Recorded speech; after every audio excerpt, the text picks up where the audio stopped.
Hello everyone, good morning. इस video में PCS जे जो कि 2022 में एग्जाम हुआ था उसके पेपर को मैं सॉल्व कराने वाला हूँ। ये बहुत इंपॉर्टेंट पेपर है। मैंने एपीओ 2 पार्ट में कराया है, उसके 50 क्वेश्चंस थे, 25-25 2 पार्ट में मैंने कराए हैं, उसको जरूर देख लीजिएगा। देखिए, एक बात बहुत मैं आपको क्लियर कर रहा हूँ। ये चीज़, अगर आप यूपीपीएससी के जो बाकी एग्जाम्स हैं उनके ऑप्शंस, उनके टॉपिक, उनकी थीम को तैयार करके जाते हैं, अगर आप यूपीपीएससी जो चीज़ें पूछता है वो पढ़ के जाते हैं, तो आपके एग्जाम को निकालने के चांसेस ज़्यादा होते हैं रादर देन कि आप इधर उधर 10 तरीके की चीज़ें पढ़ रहे हैं। वो सिर्फ और सिर्फ एक डिस्ट्रैक्शन है। जो बच्चे इस चीज़ को समझते हैं वो बहुत ईजिली चीज़ को कर ले जाते हैं, बार बार उस चीज़ को कर पाते हैं, क्लेम्स को ईजिली क्लियर कर पाते हैं। जो चीज़ की वैल्यू को नहीं समझते हैं, वो आपने देखा होगा उनको 2 3 4 साल 5 साल भी लग जाते हैं, या कई बार उनके अटैम्प्ट होते रहते हैं। वो चीज़ें भी पढ़ते हैं, कोचिंग भी ज्वाइन की होती है, तरह तरह की बुक्स भी उनके पास होती है, बट वो सफल नहीं हो पाते हैं। ये बहुत बड़ा रीज़न होता है। आप क्वेश्चंस को अगर ढंग से सिर्फ सॉल्व भी, मतलब जो मैं आपको करा रहा हूँ आप वो देखो, आपको नहीं देखना है कोई बात नहीं। अगर आपको लग रहा हो कि मैं बता रहा हूँ आपको उससे दिक्कत है, आप अपना खुद पेपर लो और उसको तैयार कर लो। आप देखोगे डायरेक्ट क्वेश्चंस आए हुए हैं, और जो व्यक्ति इस चीज़ को समझ पा रहा है, जो इन क्वेश्चन को समझ पा रहा है कि कैसे जो पेपर में थीम है, टॉपिक है, और एग्जैक्ट क्वेश्चन तक रिपीट हो रहे हैं, वो फिर ऑब्वियस सी बात है, उसको कॉन्फिडेंस आता चला जाता है कि यार यही तो चीज़ें मुझे चाहिए थी, यही तो कुंजी है, यही तो की है सक्सेस की, इसी से तो प्रीलिम्स निकलेगा। तो उस चीज़ को आपको ध्यान रखना है, इसीलिए मैंने इनिशिएटिव शुरू किया है। पढ़ाने को तो मैं कुछ भी पढ़ा सकता हूँ, बट मैं यही क्यों करा रहा हूँ, क्योंकि मुझे पता है कि इस टाइम पर जब आपके एग्जाम को यूपीपीसीएस में 40-42 दिन बाकी हैं, और आरओ में भी आपको कुछ 90 दिन बाकी है, तो इस समय ये चीज़ें ज़्यादा इंपॉर्टेंट है। मैं आपको और भी कुछ फालतू की चीज़ें नहीं पढ़ा सकता। मैं वही चीज़ें आपको पढ़ाऊंगा जो एग्जाम में आने के चांसेस हैं, या एग्जाम के पॉइंट ऑफ व्यू से बहुत ज़्यादा इंपॉर्टेंट है। बात करते हैं। सबसे पहला क्वेश्चन है, भारत का निम्नलिखित में से कौन सा ऐसा जय भंडार है जो विश्व श्रृंखला के जय भंडार आरक्षित क्षेत्रों में सम्मिलित नहीं है। ठीक है, ये आपने देखा। इसका क्वेश्चन इंग्लिश में क्या है, which one of the following bio reserves of India is not included in the world network of bio reserves. यहाँ पर इज नॉट जो लिखा है ना, उसको आपको ध्यान रखना है। सही आंसर क्या है, मानस। मानस जो है, मानस इज द राइट आंसर। उसके बाद आपका सेकंड क्वेश्चन है, ये करंट अफेयर्स का था, कि किन भारतीय कर्मियों को WHO global health leaders award 2022 प्राप्त हुआ है। 2022 का एग्जाम था, तो 2022 में ये आपका हुआ था। इसका आंसर है आशा कर्मी। विच of the Indian workers received WHO global health leaders award 2022। Answer है आपका आशा वर्कर्स। ठीक है। इसके बाद आपका क्वेश्चन है मॉडर्न हिस्ट्री से, कि लॉर्ड माउंटबेटन ने किसे वन मैन बाउंड्री फोर्स कहकर संबोधित किया था। To whom Lord Mountbatten called one man boundary force. Obviously बात है, महात्मा गांधी जी के लिए कहा गया था, ये महात्मा गांधी को बोला था। इसके बाद में आपका नेक्स्ट क्वेश्चन है, इसमें आपको कुछ कुछ विशेषताएं दी गई हैं, कैरेक्टरिस्टिक्स दिए गए हैं, और कुछ कुछ आपको पार्टिकल्स दिए गए हैं। ठीक है, इसमें आपको मैच द फॉलोइंग करना था। इसको आप मिसलेनियस की कैटेगरी में भी कैटेगराइज करते हो। ठीक है, अब इसमें क्या क्या चीजें दी थी, जीरो मास दिया था, फ्रैक्शनल चार्ज दिया था, फ्रैक्शनल स्पिन दी थी, और इंटीग्रल स्पिन दी थी। इससे ज्यादा इंपॉर्टेंट जो है वो ये है, इनको ध्यान से देखो, पॉजिट्रॉन, न्यूट्रिनो, क्वार्क और फोटोन। अब इसमें सही आंसर क्या होगा, सही आंसर इसमें होगा ये वाला। ठीक है, यानी कि ए का टू से आप क्या लगाओगे, ए का टू से आप लगाओगे शून्य द्रव्यमान को न्यूट्रिनो से। इसके बाद है आपका बी का थ्री हो जाएगा आपका भिन्नात्मक चार्ज यानी कि क्वार्क। ठीक है, इसके बाद हो जाएगा आपका सी का वन यानी कि भिन्नात्मक स्पिन यानी कि पॉजिट्रॉन। एंड इसके बाद में आपका हो जाएगा डी का फोर यानी कि इंटीग्रल स्पिन का आपका हो जाएगा फोटोन। ठीक है, तो ये आपको जो ये चार है ना, इनके आपको कैरेक्टरिस्टिक्स याद रखना है। एक बार फिर से यहाँ पर ध्यान से देख लो, ये बहुत इंपॉर्टेंट क्वेश्चन है। ए का टू हो जाएगा तो जीरो मास हो जाएगा न्यूट्रिनो का, बी का थ्री हो जाएगा यानी कि फ्रैक्शनल चार्ज हो जाएगा क्वार्क का, और सी का हो जाएगा वन यानी कि फ्रैक्शनल स्पिन जो है ना, वो आपकी हो जाएगी पॉजिट्रॉन की खासियत, और फिर जो इंटीग्रल स्पिन है वो आपकी हो जाएगी फोटोन की खासियत। ठीक है, ये क्वेश्चन बहुत इंपॉर्टेंट है, तो आपको याद हो गया होगा। इसके बाद में आपका क्वेश्चन था कि जो स्त्री अशिष्ट प्रस्तुतिकरण निषेध अधिनियम 1986 है, इसके अंतर्गत दूसरी बार दोष दोष सिद्धि के लिए कितने दंड की व्यवस्था है। तो कम से कम 6 महीने से 5 साल तक की कैद है, और कम से कम 10,000 से 1 लाख तक का जुर्माना है।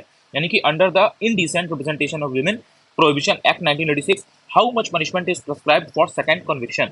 यानी कि दूसरी बार में अगर आप कॉन्विक्ट आपका होता है, कन्विक्शन होता है, तो इसमें फिर आपको इम्प्रिजनमेंट है फॉर नॉट लेस देन 6 महीने टू 5 ईयर्स, यानी कि 6 महीने से लेकर के 5 साल तक के बीच में आपको रहेगी। और जो फाइन है ये 10,000 से 1 लाख से कम नहीं होगा, 10,000 से लेकर के 1 लाख तक होगा, इससे कम नहीं होगा, मतलब 5,000 नहीं हो सकता। ठीक है, इसके बाद आपका है कि निम्नलिखित में से कौन सा जैव मंडल, अगार और स्टेट सही सम्मिलित नहीं है। ये यहाँ पर नहीं जो लिखा है ना, उसको ध्यान रखना। बेसिकली जो बायोस्फीयर रिजर्व है ना, वो किस स्टेट में कौन सा है, ये आपको मैच कराना था कि कौन सा नहीं है। तो इसमें जो आपका देहान देबांग वाला है ना, ये उत्तराखंड लिखा हुआ है, ये नहीं है भाई। उत्तराखंड तो बहुत से लोगों ने घुमा भी होगा, वहां पर देहान देबांग बायोस्फीयर रिजर्व है क्या, नहीं है। बाकी कंचनजंगा सिक्किम में, आपको मालूम है, बहुत ईजी है ये। कोल्ड डिजर्ट की बात करोगे तो ये हिमाचल प्रदेश में है, ये भी ठीक है। इसके बाद में जो शेषाचलम है, ये आंध्र प्रदेश में है। शेषाचलम की जो पहाड़ियाँ है, यहीं पे आपको रेड सैंडलवुड देखने को मिलता है। अगर आपने पुष्पा मूवी देखी होगी तो उससे भी आप थोड़ा थोड़ा इसको रिलेट कर सकते हो। इसके बाद में है कि वयस्क महिलाओं को चिकित्सीय गर्भपात यानी कि एमटीपी के लिए किसकी सहमति अनिवार्य है। ठीक है, तो इसका आंसर हो जाएगा केवल संबंधित महिला, यानी कि जो रिलेटेड वुमेन है उनसे आपको केवल पूछना है, उनसे उनकी जो कंसेंट है वो मैंडेटरी है। यानी कि for the medical termination of pregnancy MTP of adult women whose consent is mandatory, इसमें आपका आंसर हो जाएगा ओनली द वुमेन कंसर्न। इसके बाद में आपका नेक्स्ट क्वेश्चन है कि जो आधुनिक टीवी है उसकी जो स्क्रीन है वो किस चीज़ की बनी होती है। तो ये आपकी लाइट एमिटिंग डायोड जो है ना, यानी कि प्रकाश उत्सर्जन करने वाले डायोड की बनी होती है। आपकी जो मॉडर्न टाइम में जो आप टीवी की स्क्रीन देखते हो ना, modern TV screen, it is made up of light emitting diode. इसके बाद में आपका नेक्स्ट क्वेश्चन है, निम्नलिखित में से दिल्ली के किस सुल्तान ने ब्राह्मणों पर पहली बार जजिया कर लगाया था। ठीक है, तो इसका आपका सही आंसर हो जाएगा फिरोज शाह तुगलक। बहुत इंपॉर्टेंट क्वेश्चन है, याद रखिएगा। अब देखिए यहाँ पे ये जो क्वेश्चन है इसको आप ध्यान से देखिए। Which of the following sultans of the Delhi imposed jizya tax on Brahmins for the very first time. अब इसमें अगर आप देख पा रहे हो तो इसमें जो फिरोज शाह तुगलक है यही आपसे पूछा गया है, और ये और भी यूपी पीसीएस के एग्जाम वगैरह में और आर में पूछा जा चुका है।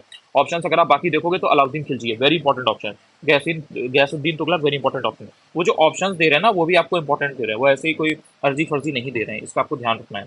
देन करंट का क्वेश्चन था कि किस अंतर्राष्ट्रीय संगठन में, यानी कि किस इंटरनेशनल ऑर्गेनाइजेशन में कोविड-19 वैक्सीन मार्केट डैशबोर्ड शुरू किया गया है।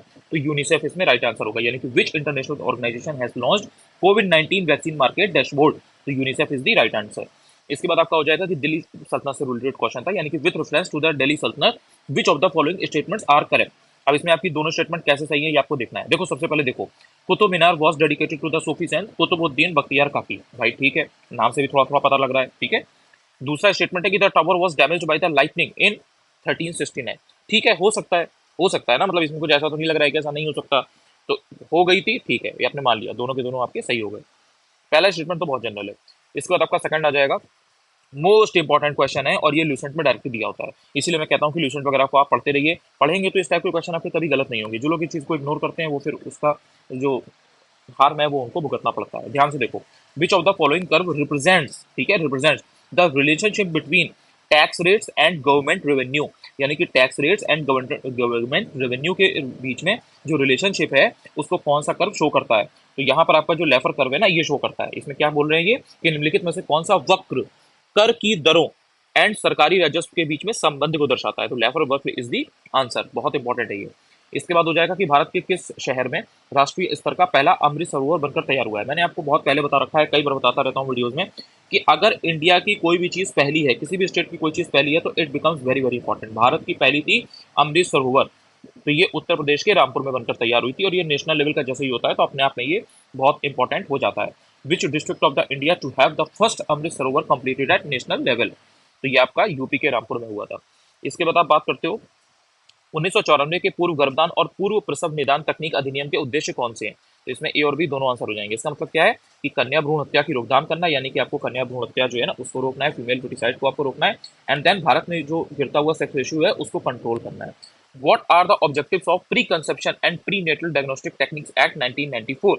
अब इसमें अगर आप ऑप्शन देखोगे तो इसमें पहला क्या है, टू प्रिवेंट फीमेल फुटिसाइड। भाई हो सकता है, सही बात है, तभी तो ये एक्ट ला रहे हैं सो दैट ये फीमेल फुटिसाइड को कम कर सकें। And also to control the declining sex ratio in India. भाई इंडिया में जो सेक्स रेशियो है वो कम हो रहा है, तो अगर वो कम हो रहा है तो उसको फिर कंट्रोल करने के लिए, उसे रेगुलेट करने के लिए कहीं ना कहीं फिर ये जो एक्ट है ये 1994 वाला लाया गया था, उसका ये मेन ऑब्जेक्टिव था। तो दोनों ही ऑप्शन यहाँ पर आपको सही भी लग रहे हैं। अगर आपने बहुत ज्यादा नहीं भी पढ़ा है तो फिर आप इस क्वेश्चन को एक बार को डील कर सकते थे। भाई कोई एक्ट लाया गया है तो उसमें ये दोनों चीजें हो सकती हैं। ठीक है, इसके बाद नेक्स्ट क्वेश्चन है कि मुगल बादशाह अकबर, देखो अकबर इंपॉर्टेंट है तो अकबर से पूछा है, के शासनकाल में किस ग्रंथ का बहर उल असमार के शीर्षक से, यानी कि टाइटल से फारसी में अनुवाद किया गया। यानी कि which of the following text was translated into Persian under the title Bahr ul Asmar during the reign of Akbar. ठीक है, तो इसमें आपका आंसर हो जाएगा रास परंगड़ी, वेरी वेरी इंपॉर्टेंट। इसके बाद में ये वाला क्वेश्चन आप चाहो तो छोड़ भी सकते हो, लेकिन एक बार देख लो, पुराना है वैसे, ये बहुत ही आएगा नहीं। इनमें से किस निर्णय में माननीय सर्वोच्च न्यायालय भारतीय बार काउंसिल को, यानी कि जो बार काउंसिल ऑफ इंडिया है उसको, दिव्यांगजन अधिकार अधिनियम 2016 की धारा 32 का अनुपालन विधि महाविद्यालयों में सुनिश्चित करने का आदेश दिया था। तो जो दिव्यांग अधिकार समूह और अन्य, यानी कि भारत संघ वाला जो ये केस था ना, ये 2018, इसके through in which of the following judgments, यानी कि कौन सा ऐसा जजमेंट था इसमें ऑनरेबल सुप्रीम कोर्ट ने डायरेक्ट किया, किसको डायरेक्ट किया, बार काउंसिल ऑफ इंडिया को, क्या करने के लिए, टू एंश्योर, यानी कि एंश्योर करिए compliance of the section 32 of the right of person with disability act 2016। यानी कि जो सेक्शन 32 है किस चीज का, right of person with disabilities act 2016, इसका आप जो सेक्शन 32 है उसके साथ में कॉम्प्लियंस करने के लिए आप एंश्योर करिए लॉ कॉलेजेस में। ठीक है, तो ये जो आपका यहाँ पर ये केस था ना, disabled right groups and others versus union of India and others 2018, तो इसके थ्रू। ठीक है, तो ये बहुत इंपॉर्टेंट था, ये भी आपको याद रखना है, हालांकि इतना आएगा नहीं लेकिन आपको एक बार देख लेना है। इसके बाद नेक्स्ट क्वेश्चन है कि उपग्रह संचार में ऊपर भेजे जा रहे संकेतों और वापस आने वाले संकेतों की आवृत्तियों के बीच में सही संबंध होता है, सदैव बड़ी होती है। ठीक है, यानी कि the proper relation between uplink frequency and low link frequency in satellite communication is, ये हमेशा ज़्यादा होता है, हमेशा बड़ा होता है। यानी कि जो सैटेलाइट कम्युनिकेशन किया जाता है ना, तो उसमें जो अपलिंक फ्रीक्वेंसी है और जो लोलिंग फ्रीक्वेंसी है, इसके बीच में जो प्रॉपर रिलेशनशिप है ना, वो हमेशा बड़ी होती है, हमेशा ज़्यादा होती है।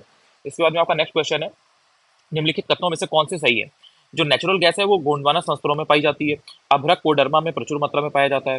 धारवाड़ चट्टाने पेट्रोलियम के लिए प्रसिद्ध है। अब इसको बहुत ध्यान से देखो, इसमें इन्होंने ये पूछा है कि कौन से सही है।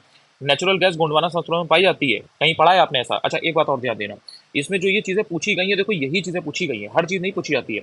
आपने देखा होगा जब भी कभी आप मिनरल वगैरह पढ़ते हो तो आपको 50 चीजें पढ़ाई जाती हैं, 50 चीजें रटाई जाती हैं, वो आती नहीं है कभी एग्जाम में, आप उनको क्यों पढ़ के जाते हो? जो 3 4 5 मेन फैक्टर है, जैसे अभ्रक है, ठीक है, माइका, इंडिया इसमें नंबर 1 है, तो ये अब्रक हमेशा पूछा जाता रहा है यूपीएससी के द्वारा, यूपीएससी के द्वारा ये इंपॉर्टेंट हो जाता है।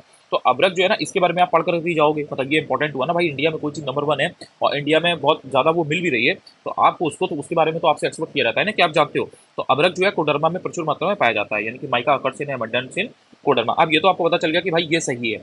अब नेचुरल गैस और इंपॉर्टेंट होता है। नेचुरल गैस आपने थोड़ा थोड़ा इसका जो रिलेशन है वो गुजरात साइड देखा होगा, आपने बॉम्बे हाई का सुना होगा, आपने असम की साइड सुना होगा दिग्बोई वगैरह का। क्या ये गोंडवाना संस्तरों में पाई जाती है? बस यहीं से अगर आपको ये थोड़ा बहुत भी मालूम है तो ये आपका ऑप्शन जो है ये आपका गलत हो गया। इसके बाद में ये है कि धारवाड़ चट्टाने पेट्रोलियम के लिए प्रसिद्ध है। अब धारवाड़ कहाँ है पहले तो आपको ये पता होना चाहिए। जो आपका कर्नाटक वाला एरिया है ना, इधर लेफ्ट वाला एरिया, कर्नाटक से जो आप लेफ्ट साइड में देखोगे, मतलब साउथ साइड में देखोगे, तो वहाँ पे धारवाड़ पूरा एक रीजन है। तो धारवाड़ जो चट्टाने हैं वो पेट्रोलियम के लिए प्रसिद्ध हैं। गलत। धारवाड़ किस चीज के लिए पॉपुलर, ये आप कमेंट करके बताओगे। बहुत इंपॉर्टेंट है, जब आप घट्टा चक्र पढ़ोगे उसमें आपको ये दोनों चीजें मिलेंगी, और ये तो मिलेगा ही मिलेगा। सारी चीजें हैं ये उसमें, ऐसा नहीं है कि ये क्वेश्चन कोई कई बार से आया है। अगर आपने जीसी की हुई है तो ये क्वेश्चन आप बहुत इजीली कर ले जाओगे। Which of the following sentences are correct? Natural gas occurs in Gondwana belts, गलत। Mica occurs in abundance in Koderma, सही। Dharwar rocks are famous for petroleum, गलत। Only 2 is the right answer. इसके बाद है तबकात अकबरी के लेखक कौन थे? ठीक है, तबकात अकबरी के लेखक कौन थे, यानी कि who was the author of Tabaqat Akbari. अब इसमें आंसर हो जाएगा निजामुद्दीन। अब एक बार देखो, यूपीपीसीएस में 2020, 2021, 2022, 2023 लगातार 4 साल मेडिवल हिस्ट्री की एक किताब पूछी गई है आपसे। अब यहाँ पर इन्होंने तबकात अकबरी पूछ लिया है। देख रहे हो यूपीपीसीएस जे में सेम चीजें, same pattern, same theme question आ रहे हैं कि नहीं आ रहे हैं? एक बात और बता देता हूँ, ये जो इसमें ऑप्शंस आए हुए हैं इनके बारे में पढ़ लेना, अगली बार हो सकता है या इस बार हो सकता है कि आरवे आरवे यूपीपीसीएस में इनसे रिलेटेड आपसे पूछ ले, जैसे कि भीमसेन कायस, अब्बुल फजल और बंदायूनी। और ये भीमसेन कायस वगैरह के बारे में, अब्बुल फजल के बारे में, बंदायूनी के बारे में घटना चक्र में आपको मिलेगा। तो आप ये मत कहना कि घटना चक्र में है नहीं, हम कहाँ से पढ़ें इसको। इजीली है ब्रो, उसमें आप करोगे आपको मिलेगा। ये सब चीजें ऐसी हैं, अगर आपने पढ़ रखी है, रट रखी है, आराम से आपका एक क्वेश्चन आपने देखा, हार्डली 5 सेकंड लगते हैं इसको सॉल्व करने में। ये सब क्वेश्चन के लिए आपको अलग से कहीं कोई कोर्स खरीदने की जरूरत नहीं होती है, ये बात ध्यान रखना। इसके बाद नेक्स्ट क्वेश्चन है कि निम्नलिखित में से कौन सा अंतरराष्ट्रीय न्यायालय के वर्तमान उपाध्यक्ष हैं? यानी कि जो इंटरनेशनल कोर्ट ऑफ जस्टिस है उसके वर्तमान में उपाध्यक्ष पूछे थे, ठीक है, वाइस प्रेसिडेंट पूछे गए थे यहाँ पे। यानी कि who among the following is currently vice president of international court of justice? तो ये आपका हो जाएगा किरिल जोवेर्गियन, ठीक है, जोवेर्जियन। तो ये आपका राइट आंसर है। इसके बाद हो जाएगा कि जो डोडा बेटा की चोटी है निम्नलिखित में से कौन सी पहाड़ी श्रृंखला पर स्थित है? यानी कि on which of the following hills range, यानी कि कौन सी हिल्स रेंज है वहां पे डोडा बेटा पीक सिचुएटेड है? तो ये आपका हो जाएगा नीलगिरी की पहाड़ियां, बहुत इंपॉर्टेंट है नीलगिरी हिल्स। इसके बाद में आप देखोगे कि निम्नलिखित में से कौन सा खदान और राज्य सही सुमेलित नहीं है? देखो यहाँ पर जो ये लिखा हुआ है ना, सही सुमेलित नहीं है, जो नॉट है, इसको बहुत ध्यान से पढ़ना। एग्जाम में लोग गलती करते हैं कि इसको ध्यान नहीं देते हैं, हमेशा इसको ऐसे करके सर्कल कर लिया करिए, आपको थोड़ा सा आप फोकस कर पाएंगे बेटर वे में। खदान का मतलब क्या है? माइंस। राज्य का मतलब स्टेट, तो इन्होंने माइंस और स्टेट को दे दिया है, इनको आपको मैच द फॉलोइंग में बताना है कि कौन सी सही नहीं है। तो संदूर जो है वो कर्नाटक में है, ठीक है, नोआ मुंडी जो है झारखंड में है, बेलाडीला जो है वो छत्तीसगढ़ में। बेलाडीला तो बहुत पॉपुलर, मतलब बेलाडीला तो देख कर ही जान जाओगे भाई, बेलाडीला छत्तीसगढ़ बहुत इंपॉर्टेंट है। और किस चीज़ के लिए पॉपुलर है ये आप बताओगे, क्योंकि इसके जो मिनरल जो यहाँ पे मिलता है ना वो बहुत इंपॉर्टेंट है। आसपास के जो भी गांव है छोटे छोटे, उनके लिए भी बहुत इंपॉर्टेंट है। और इसी के जस्ट पास से ये जो बेलाडीला की खान है ना, इसी के पास से ही एक रिवर निकलती है। कौन सी रिवर है वो भी आप कमेंट में बताओगे, क्योंकि उस रिवर पे बहुत इंपॉर्टेंट डैम है जो कि आपसे यूपी पीसीएस आरओ में कई बार पूछा जा चुका है। तो मैंने इतने क्वेश्चन जो बन सकते हैं ना उनके बारे में आपको बता दिया है। तो अब आप इसका बताएंगे कमेंट में, ये वाला आपको मालूम है, ये भी आपको मालूम है सही है, दंतेवाड़ा मध्य प्रदेश में नहीं है, ठीक है, ये आपका सही सम्मिलित नहीं है। इसके बाद हो गया नेक्स्ट क्वेश्चन है आपका कि मुगल काल में देह का तात्पर्य किससे था? यानी कि जो देह है, टर्मिनोलॉजी आपसे पूछी गई है। मैंने आपको बताया है ना कि मुगल पीरियड में और सल्तनत पीरियड में या मौर्य पीरियड में और गुप्त पीरियड में आपसे टर्मिनोलॉजी पूछी जाती है। अब यहाँ पे इन्होंने देह का मतलब पूछ लिया था। देह का मतलब होता है गांव से, यानी कि विलेज, यानी कि द मीनिंग ऑफ देह इन मुगल पीरियड वॉज, तो ये हो जाएगा आपका विलेज। अब इस तरीके के क्वेश्चन आप देख लो यूपीपीसीएस में भी आते हैं, पिछले 2023 का पेपर उठा लो, 2022 का पेपर उठा लो, आपको टर्मिनोलॉजी मिलेगी मिलेगी। तो देखो यूपीपीसीएस जे में भी सेम चीजें आ रही हैं। अब सेम पैटर्न सेम थीम है ना, अगर आपने मुगल काल की जो भी मेन टर्मिनोलॉजी है उनको पढ़ रखा है, तो ये क्वेश्चन तो सही होगा ही होगा। यूपीपीसीएसजे और आरओआर में भी आप सही से कर पाओगे। इसके बाद है कि दहेज निषेध अधिनियम 1961 की जो धारा 4 है, उसके अंतर्गत दहेज मांगने पर अधिकतम कितने साल की सजा दी सकती है? 2 साल की सजा आपको सकती है। यानी कि what is the maximum punishment prescribed for demanding dowry under the section 4 of the dowry prohibition act 1961? तो ये आपका हो जाएगा 2 ईयर्स। इसके बाद हो जाता है कि माता पिता एवं वरिष्ठ नागरिक भरण पोषण एवं कल्याण अधिनियम 2007 के अधीन निम्नलिखित में से कौन भरण पोषण के लिए उत्तरदायी है? यानी कि सभी के सभी उत्तरदायी हैं। इसका मतलब क्या है? बेटा, बेटा और बेटी, बेटा एवं पोता। यानी कि बेटा जो हो गया तो उसका जो बच्चा होगा, लड़का होगा, वो भी। इसके अलावा जो बेटा बेटी है वो तो है ही है। यानी कि who among the following is liable for maintenance under the maintenance and welfare of parents and senior citizen act 2007? तो ये बहुत इंपॉर्टेंट है। कब आया है, कब हुआ है, ये आपसे पूछा जा सकता है। आप सोचते हो ना कि जो एक्ट वाले क्वेश्चन कभी कभी आ जाते हैं, वो उनको हम कैसे करें। अब ये आपने अगर पढ़ रखा है कि एक्ट कब का है, 2007 का है, तो आप इजीली वहां पर मार्क कर पाओगे। इसके बाद में क्वेश्चन आया हुआ है कि WHO पारंपरिक औषधि वैश्विक केंद्र भारत में कहाँ स्थापित किया जा रहा है? जब इस तरीके की कभी इंडिया की कोई शहर वगैरह होता है और वहाँ पर कोई चीज़ होती है, तो इंपॉर्टेंट लोकेशन पूछी जाती है। Where is WHO global centre for traditional medicine going to be establish in India? तो ये आपका राइट आंसर है जामनगर। जामनगर बहुत इंपॉर्टेंट है। इसके बाद हो जाएगा एक यहाँ पे पैटर्न और नोटिस करो। यहाँ पर इन्होंने WHO का पूछा है, ठीक है। WHO का 2023 का यूपीपीसीएस का पेपर उठाना, उसमें एक रिपोर्ट पूछी गई थी, उसमें आपको 4 ऑप्शन दिए थे। WHO दिया था, ILO दिया था, WEF दिया था और एक और दिया था। WHO इंपॉर्टेंट है, ये बार बार पूछेंगे आपसे। अब ये चीज़ जो बच्चा समझ पा रहा है वो बहुत ईजिली पेपर को टैकल कर पाएगा, जो नहीं समझेगा वो फिर कुछ भी पढ़ के जाएगा। आगे चलता हूँ। इसके बाद आपका 27वां क्वेश्चन है, निम्नलिखित में से कौन सा वंश और संस्थापक यानी कि जो डायनेस्टी है और उसके जो फाउंडर है वो करेक्टली मैच्ड नहीं है? यहाँ पर नहीं, देखो फिर से आपको ध्यान देना है। तो इसमें जो सलुआ है वो आपका नरसिंह सलुआ हो जाएगा। अराविडू जो है वो आपका तिरुमाल हो जाएगा, तिरुमाल अराविडू। संगम जो है इसमें हरिहर प्रथम थे, लेकिन जो तुलवा है ये इसमें कृष्णदेव राय हुआ है, ये गलत है। तुलवा जो है कृष्णदेव राय। अगर आपने विजयनगर एम्पायर थोड़ा भी पढ़ा हुआ है तो आप बहुत इजीली इस चीज को यहाँ पर आंसर लगा ले जाओगे। अब इसमें देखो, इसमें कृष्णदेव राय जो है वो मेन है, कृष्णदेव राय बहुत मेन है, ठीक है, बहुत इंपॉर्टेंट रूलर है।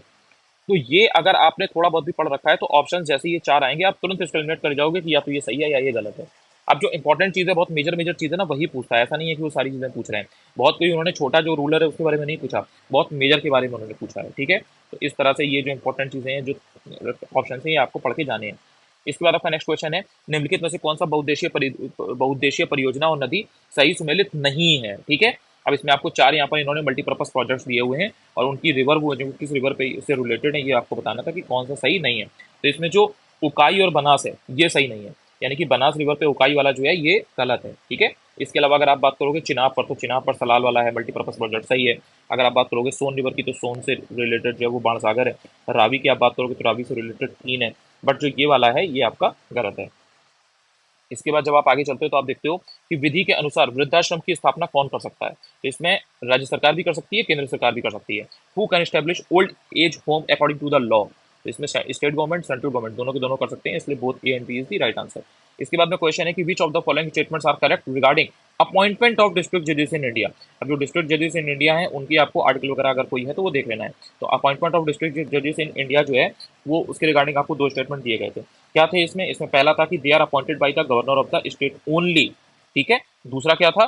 They are appointed by the governor of the state with consultation of the state high court. ध्यान से पढ़ो, they are appointed by the governor of the state only, तो ये आपका गलत हो गया। दूसरा स्टेटमेंट है they are appointed by the governor of the state, यानी कि स्टेट का जो गवर्नर है यानी कि जो राज्यपाल है वो with consultation of the state high court, यानी कि जो स्टेट का हाई कोर्ट है उसके कंसल्टेशन से उनको अपॉइंट किया जाता है, तो ये सही है। ये वाला आपका गलत हो गया, तो ओनली 2 आपका राइट आंसर हो जाएगा। यानी कि समझो, यानी कि जो राज्य का राज्यपाल है ना वो तो करेगा, लेकिन राज्य का जो उच्च न्यायालय है उसके परामर्श से किया जाएगा। यानी कि अगर मान लो आप यूपी की बात करो तो यूपी में जो इलाहाबाद हाई कोर्ट है ना, तो उसके कंसल्टेशन से राज्य के राज्यपाल यानी कि जो गवर्नर है यूपी के वो करेंगे किसकी? जिला न्यायाधीशों की नियुक्ति। बहुत इंपॉर्टेंट है, इसका आर्टिकल जरूर देख लेना, वो आपसे पूछा जा सकता है। देन इसके बाद में आपका क्वेश्चन आता है कि भारतीय संविधान के निम्नलिखित अनुच्छेदों में से कौन सा राष्ट्रपति के क्षमादान के अधिकार से रिलेटेड है? यानी कि which of the following articles of the Indian constitution is related to the power of the president of the granting pardon? यानी कि अगर पार्डन आपको ग्रांट करनी है प्रेसिडेंट को, उनकी जो ये पावर है ये कॉन्स्टिट्यूशन के किस आर्टिकल से रिलेटेड है? डायरेक्टली पूछा हुआ था, तो आर्टिकल 72 आपको एग्जैक्ट मालूम होना चाहिए। और ये जो मेन आर्टिकल यहाँ पर दिए गए ना, जैसे आर्टिकल 80 दिया है, 78 दिया है, 72 दिया है, 81 दिया है, ये चारों आपको पढ़कर जाने। हो सकता है कि आपसे यूपी से 2024 में 78 पूछ लिया जाए या आपसे आरओ में 80 पूछ लिया जाए। बहुत से लोग इस चीज़ को लेकर के डाउट में रहते हैं कि हम आर्टिकल कौन कौन से तैयार करें, इतने सारे आर्टिकल्स हैं, कंफ्यूजन हो रहा है। आप ये 4 आर्टिकल याद करके जाइए, इस तरीके से आपको और भी कुछ कुछ जो पेपर है उनमें आपको मिलेंगे, तो 4 आर्टिकल डिफरेंट दिए होंगे, उन 4 को तैयार करिए, इसी से आपको ऑप्शन मिल जाएंगे। इसके बाद है कि निम्नलिखित में से कौन सा एक सही सम्मिलित नहीं है? देखो नहीं वाले क्वेश्चन बार बार आए हैं, ये पूछा है कि कौन सा नहीं है।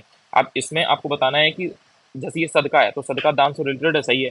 इसके बाद मुकद्दम जो है वो ग्राम का मुखिया होता था, ये भी सही है। फिर जो बरीद है वो संदेश वाहक होता था, ठीक है, यानी कि जो बरीद है वो मैसेंजर है। सदका जो है वो चैरिटी, मुकद्दम जो है वो विलेज हेडमैन जो होता था ना, गांव का मुखिया, उसको बोलते थे। चैरिटी जो होती थी उसको सदका बोलते थे। और जो बरीद है वो मैसेंजर को बोला जाता था। लेकिन जो सरखेल है ये आपका चीफ ऑफ इन्वेंट्री, जबकि ये गलत है। तो इस तरह से आपको याद रखना है। ये टर्मोलॉजी इंपॉर्टेंट है तो ये आती रहेगी। दिल्ली सल्तनत की भी आएगी, और जो आपका मुगल पीरियड है उसकी भी आएगी, मौर्य पीरियड की भी आएगी, गुप्तास के टाइम की भी आएगी। इसके बाद है, अब देखो इससे भी थीम कैसे पकड़ते हैं समझना। भारत का पहला है, बहुत इंपॉर्टेंट है, 14 लेन वाला जो महामार्ग है यानी कि एक्सप्रेस वे है वो कौन सा है। तो ये जो दिल्ली मेरठ एक्सप्रेस वे है ना, दिल्ली मेरठ एक्सप्रेस वे, ये आपका 14 लेन वाला महामार्ग एक्सप्रेस वे है, भारत का पहला है, ठीक है। यानी कि which is India first 14 lane express way, तो ये दिल्ली मेरठ एक्सप्रेस वे। अब अगर आप नोटिस करोगे तो यूपीपीएससी की आदत है कि एक्सप्रेस वे के बारे में पूछते हैं। कभी आपसे ये यमुना वाला पूछ लेंगे, कभी आपसे ये पूर्वांचल एक्सप्रेस वे पूछ लेंगे, कभी आपसे ये गंगा एक्सप्रेस वे पूछ लेंगे, कभी उसको स्टेटमेंट की फॉर्म में, 2 स्टेटमेंट की फॉर्म में बना के दे देंगे कि ये इतने किलोमीटर लंबा है, ये इतने जिलों से होकर के जाता है। तो ये इनका पैटर्न है, ये इनकी थीम है, इसीलिए इसको समझा रहा हूँ, सो दैट आप ये गलतियां आप एग्जाम में मत करना, और क्वेश्चन ये आएंगे ही आएंगे इस तरीके के। इसके बाद आपका 34 क्वेश्चन है, ध्यान से देखो। निम्नलिखित में से किस राज्य की सीमा भूटान से नहीं मिलती है? किस राज्य की सीमा भूटान से नहीं मिलती है? अब इसमें सिक्किम की सीमा भूटान से मिलती है, मिलती है। पश्चिम बंगाल की सीमा भूटान से मिलती है, मिलती है। भाई सिक्किम और पश्चिम बंगाल जो है ना ये बॉर्डर पे हैं, तो अगर इसकी मिलती है तो थोड़ा सा चांस है कि इसके भी मिलेगी। तो ये दोनों तो भूटान से मिल गए। अब ये मैं आपको तब बता रहा हूँ जो आपको बिल्कुल नॉलेज नहीं है।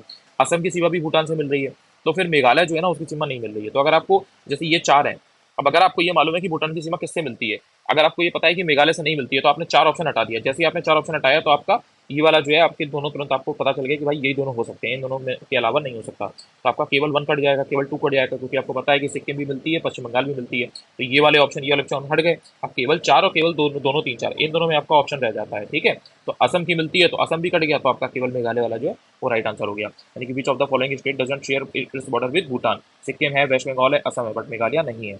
इसके बाद आपका हो जाएगा, रिपब्लिकन पार्टी ऑफ इंडिया के संस्थापक कौन थे? यानी कि who was the founder of the Republican party of India? तो इसका आंसर हो जाएगा डॉक्टर भीमराव अम्बेडकर। अच्छा, जो डॉक्टर भीमराव अम्बेडकर साहब है ना, इनके बारे में अच्छे से पढ़ लीजिए। इनकी जो किताबें हैं, इनकी जो चीज़ें हैं वो पूछते हैं। मैंने आपको जब, अगर आप टेस्ट पेपर वगैरह भी सॉल्व करोगे ना, इसमें आपको चीज़ें मिलेंगी। जैसे थॉट्स ऑन पाकिस्तान नाम से इनकी एक किताब है, बहुत इंपॉर्टेंट है, टेस्ट सीरीज में बहुत आती है।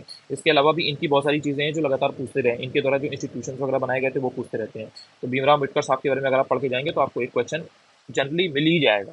Republican party of India, doctor Bhimrao Ambedkar, याद रखिएगा। इसके बाद में है कि घरेलू हिंसा अधिनियम की जो धारा 23 है वो व्यवस्था करती है अंतरिम और एकपक्षीय आदेश देने की स्थिति। यानी कि section 23 of the domestic violence act, यानी कि जो डोमेस्टिक वायलेंस एक्ट है ये प्रोवाइड करता है, सेक्शन इस 23 इस एक्ट का, power of grant interim and expert orders, ठीक है। तो ये आपको ध्यान रखना है। इसके बाद हो जाएगा 37वां क्वेश्चन है, निम्नलिखित नाभिकीय संयंत्रों को यानी कि न्यूक्लियर प्लांट्स को उनके स्थानों से सम्मिलित करना है एंड नीचे दिए गए कोड से बताना है, ठीक है। तो अब इसमें आपका हो जाएगा ए का 4, यानी कि देखो पहले ऑप्शन कौन कौन से ध्यान से देख लो। पहला है कलपक्कम, दूसरा है नरौरा, तीसरा है तारापुर, और फिर है आपका काकरापार।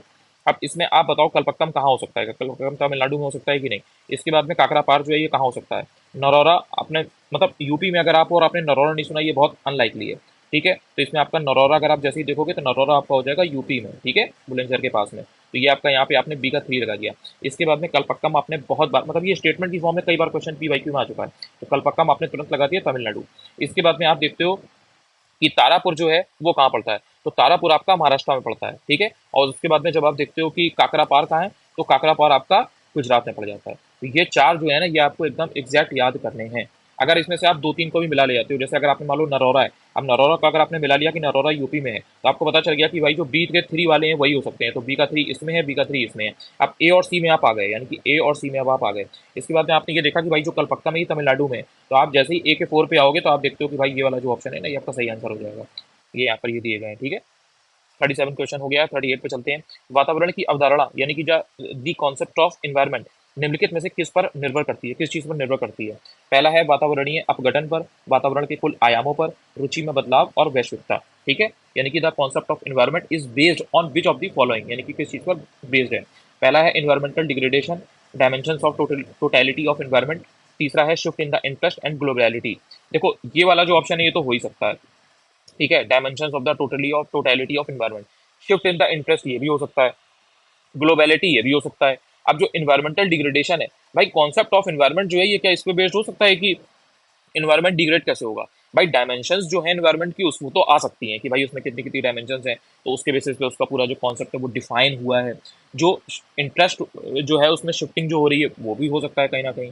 जो ग्लोबलिटी है वो भी हो सकता है, क्योंकि भाई ग्लोबल लेवल पे देख रहे हैं कि हम इन्वायरमेंट कैसा कहाँ पर है, भाई यूरोप में कैसा है, यूएस में कैसा है, साउथ अमेरिका में कैसा है, अफ्रीका में कैसा है, तो ये जो ग्लोबलिटी है ये भी फैक्टर आ सकता है। लेकिन जो इन्वायरमेंटल डिग्रेडेशन है ये इसके बेसिस पे नहीं होता है, ये तो एक आउटकम है। तो उसके बेसिस पे फिर चीज़ें निकलती हैं, रिपोर्ट इंडेक्स वगैरह निकलती हैं। तो यहाँ से आपने जैसे ही इसको काटा, आपके 2 3 4 जो है वो राइट आंसर आ जाएंगे। इसके बाद आता है कि किसने कहा था कि राज्य के जो नीति निर्देशक तत्व हैं तो पुण्य आत्मा लोगों की पवित्र आकांक्षा मात्र हैं। ये आइवर जेनिंग्स की बहुत ही पॉपुलर कोट है, जब आप घटना चक्र पढ़ोगे तो आपको उसमें ये क्वेश्चन में मिल जाएगा। आपने वहां से अगर पढ़ रखा है तो ये इजिली 5 सेकंड का क्वेश्चन है। Who said that the directive principles of state policy are the only pious aspirations of noble souls? तो ये आपका हो जाएगा आइवर जेनिंग्स, बहुत इंपॉर्टेंट है। इसके अलावा जो ये है ना, जैसे केसी वियर है या ग्रैनविल ऑस्टिन है, इनके भी आपको घटना चक्र में दिए गए हैं, इनके बारे में भी इनकी जो मेन मेन कोट है ना वो पढ़ लेना। हो सकता है अभी आइवर जेनिंग्स पूछा गया है यूबीपीसीएस से आरओ में, केसी वियर या ग्रैनविल ऑस्टिन आपसे पूछ लिया जाए। अच्छा, वीडियो अगर अच्छा लग रहा हो या कुछ भी थोड़ा बहुत भी हेल्प मिल रही है तो आप चाहे तो चैनल को सब्सक्राइब भी कर सकते हैं, थोड़ा सा मुझे भी ये चीज़ मोटिवेट करेगी। बाकी कोई बात नहीं है, देखो और आप ऐसे भी जा सकते हो, कोई ऐसा वो नहीं है। इसके बाद है कि विद्युत की जो इस्त्री है, यानी कि जो प्रेस है जिससे आप बेसिकली कपड़े अपने आयरन वगैरह करते हो, हीटर, विद्युत की केटली आदि किस तत्व की बनी होती है, किस एलिमेंट की बनी होती है? तो इसमें आपका नाइक्रोम हो जाएगा। यानी कि जो इलेक्ट्रिक प्रेस है आपकी, हीटर है आपका, इलेक्ट्रिक केटल है आपकी जिससे आप पानी वगैरह गर्म करते हो सर्दियों में, ये these all are made of which element, यानी कि किस एलिमेंट की बनी होती है? ये आपकी नाइक्रोम की बनी होती है। देन इसके बाद में आपका क्वेश्चन है कि प्रधानमंत्री नरेंद्र मोदी द्वारा विश्व के पहले नैनो यूरिया संयंत्र का उद्घाटन किस राज्य में किया गया है? अब देखो, एक तो पीएम ने किया है, इंपॉर्टेंट हो गया। पीएम या प्रेसिडेंट जब कोई चीज करें तो वो इंपॉर्टेंट हो जाती है, मैंने आपको कई बार बताया हुआ है। देन वर्ल्ड का पहला है, भाई सोचो वर्ल्ड का पहला है और इंडिया में लग रहा है, तो ये अपने आप में बहुत बड़ी बात हो गई। अच्छा, ये है क्या? तो ये नैनो यूरिया प्लांट है। इसका उद्घाटन किस राज्य में किया गया? गुजरात में किया गया। Very very important. इसके बाद आप देखो, निम्नलिखित में से कौन सी योजना 2015 में शुरू नहीं की गई है? अटल पेंशन योजना की गई है, ठीक है भाई, 2015 में की गई है। पीएम सुरक्षा बीमा योजना, ये भी 2015 में की गई है। पीएम जीवन ज्योति बीमा योजना, ये भी की गई है। लेकिन जो पीएम फसल बीमा योजना है ये 2015 की नहीं है। अब इसका तरीका ये होता है कि जैसे 2014 है, आपकी मान लो कि प्रधानमंत्री जनधन योजना वगैरह है, startup India, stand up India, ये सब है। तो 2014 की 2015 की जो मेन मेन स्कीम है उनको आप याद कर लो। तो जैसे अगर मान लो आपको पीएम सुरक्षा बीमा याद होती है, आपको पीएम जीवन ज्योति बीमा योजना याद होती है, अगर आपको अटल पेंशन याद होती है, तो अगर आपको ये 15 की याद होती तो आप ये जान जाते कि भाई ये 15 की नहीं है। या फिर इसको याद कर लो तो उससे पता रहेगा कि भाई पीएम फसल बीमा 2015 की नहीं है। तो उसमें इन्होंने पूछा है कि 2015 में शुरू नहीं की गई, तो जैसे ही देखोगे पीएम फसल बीमा योजना आपको पता रहेगा यार ये 2015 की है ही नहीं। ठीक है, तो ये आपका आंसर यहाँ से निकल आया। इसके बाद आपको बताना है कि होलोग्राम के बारे में क्या सत्य नहीं है। देखो, नहीं वाले क्वेश्चन बार बार आ रहे हैं यहाँ पर, तो इसमें इसके बारे में क्या सत्य नहीं है? पहले देखो, इसे पर्दे की आवश्यकता नहीं है, ठीक है। यह लेजर से हासिल होता है, ये भी ठीक है। ये एक 3D चित्र है, ये भी ठीक है। होलोग्राम तो देखा होगा ना, जैसे यहाँ पर ऐसे करके लगा होता है, लूसेंट वगैरह किताब होगी उसमें यहाँ पे देखना आप, ऐसे करके नीचे लगा होता है। यह एक प्रकाश स्रोत है, तो ये गलत है। मतलब it is a light source, hologram light source नहीं होता। बाकी होलोग्राम के बारे में क्या क्या चीजें सही है? It requires no screen, okay ठीक है। It is obtain by laser, okay ठीक है। It is a 3D picture, okay ठीक है। But it is a light source, absolutely not. तो ये आपका क्वेश्चन हो गया। इसके बाद है कि इंडिया अर्थात भारत राज्यों का एक संघ होगा, भारतीय संविधान, ठीक है। यूनियन शब्द किस देश के संविधान से ग्रहण किया गया है? ये कनाडा से लिया गया है। यानी कि India that is Bharat shall be union of states, Indian constitution में है ये। तो ये जो वर्ड है यूनियन, ये it is drive from the constitution of which country, यानी कि कहाँ से लिया गया है? तो ये आपके कनाडा से लिया गया है। इसके बाद में आप बात करते हो द फिलोसफी ऑफ बॉम्ब के लेखक कौन थे? तो इसका आंसर हो जाएगा भगवती चरण बोरा। अच्छा, जब मैंने आपको पहला लेक्चर बनाया था ना, मैंने आपका यही रिवीजन लेक्चर सीरीज का, उसमें मैंने आपको ये यहाँ पर हिस्ट्री में जब मैं पढ़ा था तो मैंने आपको किताबें बताई थी, उसमें मैंने आपको ये द फिलोसफी ऑफ बॉम्ब पढ़ाया था। और मैंने आपसे कहा भी था कि ये जो मैं पढ़ा रहा हूँ ये सब इंपॉर्टेंट पढ़ा रहा हूँ, ये एग्जाम में आया हुआ है। तो देखो, ये पीसीएस में भगवती चरण बोरा वाला ये क्वेश्चन आया हुआ है। इसके बाद वही पढ़ाता हूँ मैं जो इंपॉर्टेंट है, या जो एग्जाम के पॉइंट ऑफ व्यू से पहले कभी पूछा जा चुका है या आगे पूछा जाएगा, हर चीज नहीं पढ़ा रहा मैं। अवध में हुए इक्का आंदोलन का मुख्य उद्देश्य निम्नलिखित में से क्या था? यानी कि जो विच of the following was the main objective, main objective पूछा है, ध्यान रखना।